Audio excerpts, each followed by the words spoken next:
রাধে রাধে। তোমরা সবাই কেমন আছো? আশা করি তোমরা সবাই ভালোই আছো। আমরা সবাই ভালোই আছি। আর এই যে আমি রেডি হচ্ছি, দেখতেই পাচ্ছ। কোথায় যাব? মানে ছোট থেকে বড় নাম শুনলে পরেই মানে কোথায় যাব সেই জায়গাটার নাম শুনলেই মনে আনন্দ আর মুখে এক মুখ হাসি চলে আসে অটোমেটিক। তো যাচ্ছি কোথায়? মামার বাড়ি। সেই জন্যে সাজুগুজু করতে লেগে পড়েছি। হ্যাঁ, সাজগুজ করতে করতে আর একটা কথা বলি, আমরা তো এখন একটাই পরিবার, তাই না? তো আমি বাড়িতে যেভাবে কথা বলি সেভাবেই একটু কথা বলি, মানে একটু কেন, সেভাবেই আমি কথা বলি। তাহলে না মানে মনে হবে যে পরিবারের সাথেই কথা বলছি, আপন আরও আপন মনে হবে, কাছের মনে হবে। তো যাই হোক, চলো এবারে বলা যাক। এই যে সাজুগুজু করছি, সাজতে সাজতে আরও একটা কথা বলি। অনেকেই হয়তো বলে যে এই বয়সে সাজা, সেই বয়সে সাজা। লোকের কথাই জানো তো কান দিও না। আমার যখন বিয়ে হয়েছিল, এই যে আমার এই শ্বশুর বাড়িতে যখন আমি আসি, এখানে কেউ ভুরু শেভ করতো না, ব্লাউজের পেছন দিকে ফিতা বাঁধা চলবে না, লিপস্টিক তো করাই চলবে না, কাজল পরা চলবে না, মানে প্রচুর নিয়ম। যাই হোক, দেখতে দেখতে সাজটা আমার অনেকটাই হয়ে এসেছে, কিন্তু আমাদের এখন অসুচ, তাই সিঁদুর পরতে পারবো না। বিয়ের পরে মেয়েরা যত কিছুই সাজগুজ করুক না কেন, যত ভালো করি, যতক্ষণে না মাথায় সিঁদুর ওঠে ততক্ষণা কিন্তু তাকে ভালো লাগে না, তাকে সুন্দর লাগে না দেখতে, তাই না? আর এই যে লিপস্টিকই লাগিয়ে নিচ্ছে, আর কি আর করবো জানো তো, সিঁদুর আমাকে খুব পরতে ভালো লাগে, চওড়া করে মাথা ভর্তি করে সিঁদুর পরতে, আর কপালে একটা বড় করে লাল টকটকে সিঁদুরের টিপ, আমাকে তো খুব ভালো লাগে। যাই হোক, এটা পরেই রেডি হয়ে গেলাম, আর কি আর করব। এই যে এত সাজগুজটা তো প্রথম শুরুবাত আমিই করেছিলাম। আর আমি সাজতে ভালোবাসি কেন সেটাও আমি শর্ট ভিডিওতে বলেছিলাম, আবার তোমাদেরকে বলছি যে আমার বাবা মা আমাকে এত সুন্দর করে ছোট্টবেলা থেকে সব সময় সাজিয়ে রাখতো। লাস্টে তো আমার বাবাই সাজাতো সব দিন, কাজল পরাতো এমন সুরমা করে, এত সুন্দর করে সাজাতো কি আর বলবো। ছোটবেলার ফটো আছে লোকের বাড়িতে, আর নিজেদের যদি তখন বড় ফোন থাকতো না, ফটো তুলে রাখতাম আর দেখাতাম সবাইকে। কি আর করা যাবে, সেসব তো দেখানো যাবে না। তো যাই হোক, তো সেই সাজের গুণটা রয়েই গিয়েছে, নিজে নিজেই এখন সাজি।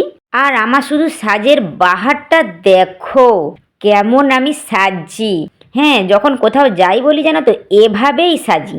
আর বাড়িতে যখন থাকি এখন যেভাবে দেখো দেখো সেভাবে কিন্তু থাকি না সাধারণত, মানে এখন থাকি, আগে থাকতাম না। আগে কেমন থাকতাম জানো? কানের পরবো না, নাকের পরে থাকতাম, মানে মাথা হয়তো সারাদিনে একবার আঁচড়ালাম তো আঁচড়ালাম না, যাই হোক এরকম চলতো। সিঁদুরটা পরি, একবার সিঁদুরটা চওড়া করে বড় করে সিঁদুর পরি, কপালে টিপও পরি সিঁদুরের, কিন্তু মাথাটা খুব কম আঁচড়াতাম। কমটা কেন বলছি, মাথাও আগে আঁচড়াতাম, যখন বৃন্দাবন থেকে ঘুরে আসার পর থেকে মাথা আঁচড়ানটাও কমে গিয়েছে, কেন কি জানি না। যাই হোক, তো এইসবের জন্য ভালো লাগতো না। আর এখন বাড়িতে আমার বর আছে, সেই জন্য একটু ভালোভাবে থাকি। আর আগে তো বর থাকতো না কাছে, বাইরে কাজের জন্য থাকতো, তো কার জন্য সাজবো বলো? বর কাছে নেই, দেখবে কি? আমি তো বরকে দেখানোর জন্যই সাজি, তো সেই জন্য তখন সাজতাম না, আর এখন সাজি। আর আমার বর কি বলেছে জানো তো, সবাই তো রান্না করে ভালো ভালো রান্না করে খাওয়ায়, কিন্তু ভালোভাবে তো থাকতেও হবে, তাই না? তো যাই হোক, সেই জন্য ভালোভাবে আছি। তো এই যে সাজগুজ হয়ে গিয়েছে, তারপরে চলে গেলাম মামার বাড়ি। মামার বাড়িটা কেন দেখাতে পাচ্ছি না, মামার বাড়িটা এই যে শুধু দেখো, বা সামনের দিকে এত গাছপালা আছে যে ঘরটা না অন্ধকার থাকে, সেই জন্য শুধু আমাকে দেখালাম। তারপরে জানো তো বাড়ির ভিতরে দোতলার কাজও হচ্ছিল, সিমেন্ট বালি, তারপরে এই যে তক্তা টক্তা সব ছিল বলে আমরা সবাই বাইরেই অপেক্ষা করছি, খেলা করছি, রান্নাও হচ্ছে, মনে হচ্ছে যেন পিকনিক স্পট, ভালোই লাগছে। আর অন্য কারোর সাথে পরিচয় কেন করে দিতে পারছি না, কারণ আমাদের আগু পেছু 7 পুরুষ কেউ এরকম ভিডিও করে না, কেউ সামনে আসছে না লজ্জায়, তো আমি ওই করে তাদের দিকে কোনো জোর করছি না। তারপরে আমার ছোট্ট একটা ভাইজি আছে, তো বলছে চলো পিসি আমরা খেলনাবাটি খেলবো। পিসি তুমি ফোনটা চালু করো, ভিডিও করো। তো ফোনটা চালু করেই খেলনাবাটি খেলছি। পেছনে ওই দূরে যে কাপড় মিলছে, ওটা আমার মামি। আমি জানি মামিরা ঠিকঠাকভাবে নেই, তবুও মুখটাও ভালোভাবে দেখা যাচ্ছে না, ওটাই আমার মামি। সব এভাবেই এক একজনের সাথে পরিচয় করে দিই, ঠিক আছে? আর বলছে পিসি আজকে তুমি রান্না করো। তো আমিই রান্না করছি, মিছেমিছি খেলনাবাটি খেলছি, রান্না করছি, খুব ভালো লাগছে। কেউ ভালোভাবেই নেই, সব যে যার বাড়িতে থাকলে যেভাবে থাকে, কাজে কর্মে ব্যস্ততায় সেভাবেই আছে, আর আমি সেভাবেই দেখিয়ে দিচ্ছি। কি আর করবো, পরে দেখলে আমাকে বকাবকি করবে, রয়ে গিয়েছে, মানে ভালোভাবেও তো নেই, আর কি করব। যাই হোক, যেমন আছে তেমনই দেখিয়ে দিচ্ছি, আনন্দ হচ্ছে। আর আমার সাইডে যে ভাতের ফ্যান ঘোরাচ্ছে ওটা হচ্ছে আমার ছোট বৌদি।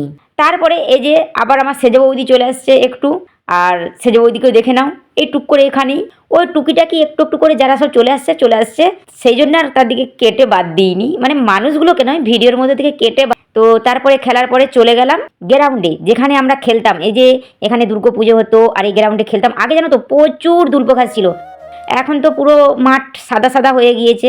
আর এই স্লিপটায় আগে আমরা যখন এতে খেলা করতাম স্লিপটা পুরো পরিষ্কার ঝকঝকে চকচকে ছিল, এখন মনে হয় বাচ্চারা সেভাবে খেলা করে না, সেই জন্য কালো কালো হয়ে গিয়েছে।